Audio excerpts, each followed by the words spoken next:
thème pour entrer dans cette magnifique journée et parler développement personnel où il faut être prêt, avoir l'oreille attentive pour écouter et peut-être changer après. Le coach Bertrand Chinda est avec nous, coach en développement personnel, spécialiste en programmation neurolinguistique et analyse transactionnelle. Oui, tu y es arrivé. Voilà, c'est ça. Il y a encore quelque chose que vous ne nous avez pas dit derrière. Il y a encore... Oh non, il y a d'autres outils de développement personnel, mais simplement que je ne suis pas spécialisé dans ces outils. Il y a l'énéagramme, il y a la pensée positive, il y a la communication non violente. Et bon, voilà, ce sont des outils de développement de potentialité. La pensée positive. On va parler du pouvoir de la pensée aujourd'hui avec vous. D'accord. Le pouvoir de la pensée. On reste comme ça, on pense. Ah, c'est un pouvoir, ça? Oui, Christian, cela a un très très grand pouvoir. Déjà, bonjour à tous les nombreux téléspectateurs qui nous regardent et qui, de temps à autre, passent par la page Facebook ou bien appellent pour poser quelques problèmes, quelques difficultés qui sont sur leur chemin. Bonjour également à ma grande sœur, maman Alphonsine, qui attend, et tonton Clément, mes grands frères qui sont là en train d'écouter. Regardez aussi, vous avez de la chance, hein, vous bénéficiez de tout ça tous les jours, alors que nous, il faut l'attendre lundi et jeudi. Mais toujours est-il qu'à chaque fois qu'il est passé ici, on retient quelque chose de grand. Alors, parlons du pouvoir de la pensée aujourd'hui. Pourquoi certaines personnes, coach, à première vue comme ça, inspirent de l'admiration, inspirent de la fidélité, même la confiance? Il faut déjà noter, Christian, que des personnes qui, à première vue, inspirent la confiance, la fidélité, l'admiration et autres, il faut noter que ce sont ceux-là qui ont réussi. Parce que tout le monde n'inspire pas. Ce sont des personnes qui ont réussi, qui inspirent cela. C'est-à-dire qu'à première vue, vous allez voir quelqu'un, et à première vue, il vous inspire de la confiance. Il n'a rien fait. Et d'autres personnes ne vont pas vous inspirer la même chose. Il faut déjà noter que ce sont ceux-là qui ont réussi dans la vie. Et la raison est simple. La raison, c'est leur qualité de pensée. Et c'est parce que, vous allez voir que, notez que ce style de personnes, ils ont une bonne attitude, une très très bonne attitude que tout le monde admire, que tout le monde veut avoir. Alors il faut comprendre que ce n'est pas parce qu'ils ont une bonne attitude, c'est pas parce qu'ils ont réussi qu'ils ont une bonne attitude, mais c'est parce qu'ils ont une bonne attitude qu'ils ont réussi. En clair, en quelque sorte, ça veut dire quoi? Ça veut dire que les autres ne voient en vous que ce que vous pensez de vous. Ces personnes, ils voient en eux une très très grande personne, une très très bonne personne. Ils voient en eux des personnes ils ont la profondeur de la vision sur leur qualité de personnalité. Ils se voient être très grands. Donc, nous ne nous méritons que ce que nous pensons mériter. Si vous pensez ne rien mériter, si vous pensez ne rien valoir, alors à première vue, les gens sauront de façon instinctive que vous ne valez absolument rien. C'est pour cette raison que je dis très souvent que habillez-vous le matin, passez au miroir, tapotez votre poitrine. Dites, je suis bien habillé. Dites, je suis bien habillé. Dites, qui me peut ce matin? Ah, ça? Pas en termes d'orgueil, mais simplement en termes de regain de confiance en vous. Parce que cela vous donne de soigner la qualité de pensée qui vont vous passer par la tête. Et on peut déterminer celui qui a une mauvaise qualité de pensée, même dans sa démarche. La démarche en traînant les pieds, la démarche avec les épaules qui sont complètement cassées et autres. On sent cette personne qui n'a pas une bonne confiance en elle. Une réelle confiance en elle. Et cela est dû à quoi? Cela est dû à la qualité de pensée qui lui traverse par l'esprit. D'accord, il faut simplement croire en nous et les autres croiront en nous. Il faut d'abord, dans un premier temps, croire en nous. Dans un premier temps, croire en nous. Parce que si nous ne croyons pas en nous, personne d'autre ne croit. Même pas votre maman ne croira en vous. Même pas votre papa, même pas votre épouse, même pas votre époux. Personne d'autre ne croira en vous. Vous êtes la première personne à pouvoir donner du crédit. Et si vous êtes la première personne à ne pas donner du crédit par rapport à votre personnalité, personne ne verra ça. Et faites attention donc à la qualité des pensées qui vous passent par l'esprit. Parce que par jour, chaque être humain a environ 65 000 pensées qui lui passent par la tête. 65 000 pensées qui lui passent par la tête. Et la qualité des pensées qui vous passent par la tête, si vous sélectionnez mal, vous allez pouvoir sélectionner les pensées qui sont des pensées mauvaises. Les pensées qui ne vont pas vous amener. Sachez que tout vous amener à la réussite. Sachez que toute construction débute à partir de la pensée. Toute réalisation débute à partir de la pensée. Donc, sachez sélectionner la qualité de la pensée. Et il y en a environ 65 000 qui nous passent par la tête par jour. Waouh! La pensée, c'est un phénomène quand même incroyable. Oui, oui. Comment comprendre même cette logique-là, selon laquelle on peut penser après réaliser, ou alors on peut penser en nous et les autres croiront simplement parce qu'on pense. C'est bizarre, c'est une logique que j'arrive pas à comprendre. En fait, c'est un peu sorcier. Excusez-moi, là, c'est un peu sorcier quand même. Oui, et quelque peu, on pourrait croire à une contradiction là-dessus. Non, il n'y aura pas une contradiction. Il n'y a pas de contradiction à croire que ce que je pense a un effet sur ceux qui sont devant moi. Je te fais un petit schéma. Un petit schéma. Je dis, la pensée est la base de toute chose. À partir de la pensée, vous avez une habitude. Une pensée récurrente devient une habitude. Et une habitude devient une croyance. Okay. Et une croyance vous construit une conviction. Et la conviction vous donne d'avoir foi, vous donne la foi. Et c'est votre foi qui vous donne d'être ce que vous êtes aujourd'hui. Et c'est parce que vous êtes ce que vous êtes aujourd'hui que vous faites les choses d'une certaine façon. Et c'est parce que vous faites les choses d'une certaine façon que vous avez un certain type de résultat. Et c'est parce que vous avez également un certain type de résultat que les gens ont une réaction par rapport aux résultats, c'est-à-dire par rapport à votre façon d'être. Donc je peux le dire également un peu plus simplement. Vos pensées déterminent vos actions et vos actions déterminent la qualité de la réaction des gens par rapport à vous. Ça, c'est aussi simple. Vos pensées déterminent votre action et votre action détermine la réaction des gens à propos de vous. Donc c'est clair comme ça. Parce que la pensée construit votre foi et votre foi vous donne de croire ou de ne pas croire, d'être ce que vous êtes aujourd'hui. Et ce que vous êtes aujourd'hui, c'est parce que vous êtes ce que vous êtes aujourd'hui que vous agissez d'une certaine façon. Et c'est parce que vous agissez d'une certaine façon que vous obtenez un certain type de résultat. Okay. Et les gens ont les réactions par rapport aux résultats que vous avez. Souviens-toi, je t'ai dit d'entrée de jeu que on admire des gens, on admire spécialement des gens qui ont réussi. Et on pense que les gens qui ont réussi ont une belle attitude. C'est pas parce qu'ils ont réussi qu'ils ont une belle attitude, c'est parce qu'ils ont une belle attitude qu'ils ont réussi. Donc tout débute sur la pensée. Faites attention à la qualité des pensées parce que ces pensées déterminent vos actions et ces actions déterminent la qualité des réactions qui se retournent vers vous. Okay. Einstein a dit c'est une folie de faire chaque fois la même chose et de s'attendre à avoir des résultats différents. Okay. Aujourd'hui, dans du développement personnel, nous évoluons encore plus, nous disons que c'est une folie de faire chaque fois la même chose, de changer juste la façon de faire et d'espérer avoir des résultats différents. Vous aurez quelques fois quelques résultats et qui sont différents, mais la plupart du temps, vous allez être proche de l'ancien résultat.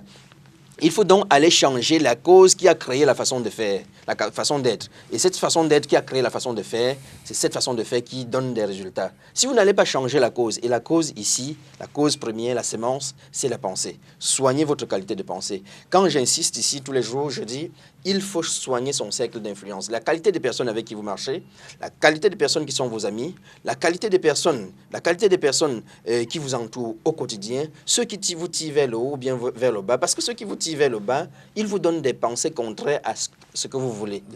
Ils vous infligent ça. Or, nous comprenons aujourd'hui que la pensée de l'être humain catalyse automatiquement la réaction des gens à l'endroit de vous. Bien sûr. Alors, on va le redire et le retenir, c'est une folie, bien au-delà de ce que nous sommes en train de dire, c'est une folie de faire chaque fois la même chose et de s'attendre aux résultats différents. Exactement. C'est une folie de faire chaque fois la même chose et de s'attendre aux résultats différents. Donc, bien au-delà de ce qu'on dira ici, chaque jour, à chaque fois qu'il passera, retenez cela, collez-le même, je ne sais pas, sur votre frigo ou alors sur votre table à la maison, ça vous rappellera tout le temps qu'il faut peut-être changer la façon de faire les choses, pas un peu. Parce qu'il a dit que tu changes un peu, tu auras le même résultat ou alors bon, un peu différent, mais pas grand-chose. Ce que je demande aujourd'hui, Christian, c'est d'aller changer les causes qui ont créé votre façon d'être. Voilà. Parce que c'est votre façon d'être qui vous donne de faire les choses d'une certaine façon. Okay. C'est pour ça que vous avez obtenu un certain type de résultat. Super. Allez changer les causes. En changeant les causes, changer les causes, c'est changer la qualité de pensée. Ouais. Changer la qualité de pensée, c'est de soigner votre cercle d'influence.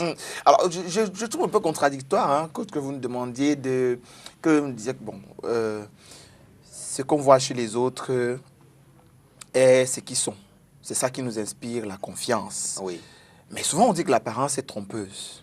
Comment gérer? Oui, je dois dire que, Christian, que ça, c'est de l'imagerie populaire. C'est vrai, la confiance, l'apparence est trompeuse. Elle peut paraître trompeuse. Mais je vais prendre d'ici deux cas. Je dis, l'habit ne fait pas le moine, mais il faut reconnaître quand même que ce n'est pas l'habit. Qu'on reconnaît le moine. Ce n'est pas l'habit que l'on reconnaît le moine. Oui. Donc, si je suis moine et je ne me mets pas dans l'habit du moine, on ne saura jamais que je suis moine. Donc, l'habit ne fait pas le moine, mais c'est par là que l'on reconnaît le moine. Et de deux, je dis, vous n'aurez jamais une seconde chance de faire une bonne première impression. Vous n'aurez jamais une seconde chance de faire une bonne première impression. Parce que la première impression fait qu'on retient de vous quelque chose qui restera. Qui restera automatiquement. Après, les commerciaux des entreprises qui travaillent avec moi, ils comprennent ça comme c'est la première règle. Quand j'en rentre en formation, je leur dis, vous n'aurez jamais une seconde chance de faire une bonne première impression. L'impression que vous avez donnée à votre interlocuteur, donne à votre interlocuteur de s'asseoir, de vous écouter, de clarifier les choses, d'être prêt à vous écouter ou de ne pas vous écouter. De vous juger même aussi. Exactement. Donc, ça veut dire en clair que quoi? Ça veut dire en clair que vous devez automatiquement dicter votre apparence. Vous devez dicter votre apparence parce que c'est en dictant votre apparence que vous réussissez à créer ce que nous appelons le contact. Ouais. Or, aucune communication ne peut être possible sans le contact. Sans la création du contact. Donc, l'habit ne fait pas le moine, mais ce n'est pas l'habit que l'on reconnaît le moine. Et ensuite, je dirais que pour faire une bonne première impression, pour que les gens puissent vous écouter, il faut qu'ils aient une bonne première impression. Mais si vous avez déjà renvoyé une mauvaise impression, il y a tellement de choses à travailler pour revenir à ce niveau-là. Donc, soignez votre qualité, votre façon d'être, dictez absolument votre apparence. Dicter son apparence, est-ce que ce n'est pas un peu... Est-ce que ce n'est pas un peu jouer à un jeu pas du tout franc? Peut-être pour obtenir quelque chose et puis basta. Oui, ça c'est tout comme. Mais Christian, je dis c'est pas ça. Parce que dans la vie, je dis la communication n'est possible. C'est-à-dire une communication avec un être, une communication avec une entreprise, une communication dans un groupe, dans un bureau, avec une communauté, n'est possible que si le contact est créé. Alors comment est-ce que je ferais pour créer le contact si on ne m'écoute pas, si on ne me reçoit pas, si on ne me permet même pas de m'exprimer? Alors que mon apparence aurait permis à mon interlocuteur de pouvoir s'asseoir et de m'écouter. C'est ça que j'ai appelé la dictature de l'apparence. C'est-à-dire que vous vous retrouvez dans un endroit, c'est pas que vous avez envie de tromper les gens qui sont là. Non, c'est parce que vous avez quelque chose à donner, mais on n'est pas prêt à vous écouter. Parce qu'on veut écouter ceux qui ont réussi. Et ça se lie en vous. Ouais. Quand vous vous amenez, ça se lie en vous. On reconnaît que celui-ci, il sait ce qu'il veut. Il sait au moins ce qu'il veut. Celui-là, il ne sait pas ce qu'il veut. Mais si je ne me mets pas dans la position, dans l'apparence, qui permet aux gens de reconnaître et de s'asseoir pour m'écouter. Parce qu'à ce moment, quand ils vont s'asseoir, ce n'est pas de s'asseoir et de dire, OK, voilà, on valide ton dossier ou pas. On s'assied et on est prêt donc à écouter ce que je vais dire. Quand vous rentrez dans un bureau, en haillons et autres, ne pensez pas que le PDG va vous prendre au sérieux. Ouais. Il va vous éconduire ou bien il va vous demander d'aller trouver son directeur adjoint ou bien la secrétaire et autres. Qu'est-ce qui a dérangé là-bas? C'est votre apparence. Okay. Mettez-vous dans une bonne apparence et dictez une apparence pour permettre aux gens de pouvoir aller avec vous. Parce que cela vous permet tout simplement de faire ce que j'appelle la création du contact. Aucune communication n'est possible sans la création du contact. Et la création du contact, on le fait presque tous les jours. Quand vous vous réveillez le matin, vous dites bonjour à votre épouse. Quand vous arrivez au bureau, vous dites bonjour à vos collègues. Vous êtes en train de créer le contact. Quand vous revenez le lendemain, vous resaluez encore. C'est la création du contact. Et la création du contact, on va vous donner de la considération tout simplement à partir du moment où on va commencer à admirer votre façon. Le premier contact. Le premier contact, admirer votre façon de faire. Donc, mais dicter son apparence, c'est l'adopter finalement aussi, hein, enfin, je veux dire quoi, pour être soi-même. Exactement. Parce que si on dicte son apparence, rien que parce qu'on va rencontrer quelqu'un, après on revient à ce qu'on était avant. Non, vous n'allez pas être vrai. Vous n'allez pas être vrai. Oh, celui qui est là, j'ai dit d'entrée de jeu que votre apparence, c'est-à-dire que vos pensées font en sorte que votre interlocuteur reconnaisse si vous êtes, vous avez de la bonne attitude ou pas. Dicter son apparence, c'est de choisir une façon de faire. Et de la garder. Et de la garder, parce qu'il y en a beaucoup ici qui sont sortis de là et ne comprennent pas qu'il faut dicter l'apparence. C'est vrai qu'il n'y a pas assez d'argent.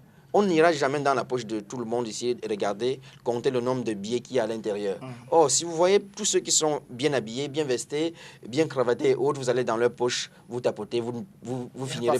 Il y a parfois 250 francs juste pour son Darcy. Et il va prendre le Darcy loin en bas. Il fait comme s'il allait tout simplement à côté. Il progresse. Parfois, il progresse jusqu'à arriver chez lui avec 250. Mais personne ne verra cela. Personne ne verra cela. Mais il dicte son apparence, pas sa qualité, pas sa façon d'être. Parce qu'en criant sur tous les toits, personne ne vous viendra au secours. Tu te souviens que je disais que cessez de vous plaindre, que les gens cessent de se plaindre. Plaignez-vous à l'endroit, c'est-à-dire à celui qui va apporter la solution. Parce que quand vous vous plaignez, 80% des personnes, de vos interlocuteurs s'en foutent. Non, 80% sont même contents que vous ayez des problèmes. Si vous n'avez pas d'argent du Darcy, vous n'avez pas payé votre loyer, vos 80% des personnes à qui vous allez dire cela vont être contents du fait que vous n'ayez pas payé votre loyer parce qu'au moins, eux, ils ne sont pas seuls pour n'avoir pas payé le loyer. C'est une sorte de consolation pour eux. Une sorte de consolation. Il y a aussi vous. Il y a 15% qui s'en fichent du fait que vous ayez payé votre loyer, que vous ayez l'argent du Darcy ou pas, parce que ils ont leurs propres problèmes. Il y en a seulement 5% qui vont compatir. Et ces 5%, ça fait partie de votre cercle d'influence. Ces 5% qui vont compatir simplement pour un petit temps. Ils peuvent vous dépanner aujourd'hui, ils peuvent vous dépanner demain, ils peuvent vous dépanner pendant une semaine, mais après ça, c'est fini. Voilà. Donc, vous êtes le premier responsable de votre qualité de vie. Ça ne sert à rien de se plaindre, ça ne sert à rien de dire que je ne dis pas qu'il faut mourir en martyr, mais il faut trouver des solutions. Les difficultés sont là pour vous faire comprendre que vous allez progresser. On appelle la difficulté l'épreuve. Et l'épreuve, c'est la même chose que nous faisait en classe de 6e, de 5e, dans tout notre cycle scolaire. Les épreuves, on fait les épreuves. Le plus fort, il passe. Est-ce que le plus fort... Résoudre les épreuves. Résoudre les épreuves et passer. Pourquoi est-ce que dans la vie active, on ne veut plus avoir les épreuves? Les épreuves nous font progresser, les épreuves nous font être différents, les épreuves nous permettent de savoir, de nous jauger et de comprendre qu'aujourd'hui, nous ne sommes plus celui que nous étions hier. Même curieusement, nous entendons les gens aujourd'hui dire que je suis resté, depuis 5 ans, je suis resté le même. Et il se tape de la poitrine en disant qu'il est resté le même. Ce n'est pas un compliment d'être resté le même. Ça veut dire que vous n'avez pas changé. Ça veut dire que même le problème des médecins, ça ne vous dit rien. Ça veut dire que même le problème des élèves, ça ne vous dit rien. Ça veut dire qu'aucune chose ne vous dit absolument rien. Tout est changement, il n'y a que le changement qui ne change pas. Ah ça, on a fini par le dire. Et pour changer, il faudra avoir la pensée positive. D'abord, tout commence par là. Tout commence par là. Pensée positive. La pensée qui va vous amener à obtenir ce que vous voulez de la vie. Et voilà, nous parlions du pouvoir de la pensée aujourd'hui, chers téléspectateurs. Retrouvez le coach Bertin Tchinda sur Facebook. Bertin Tchinda, c'est T-C-H-I-N-D-A. Exactement. Voilà, Bertin, vous savez le créer. Vous allez le retrouver. Ou alors, vous pouvez le contacter sur WhatsApp au 675 02 32 22. On va reprendre. 675 02 32 22. Il répondra. Oui. Tchinda Bertin, Bertin Tchinda, Tchinda le meilleur nom qu'il aurait fallu me donner. Transition, on passe à la suite. On le retrouve lundi après 8h. À bientôt.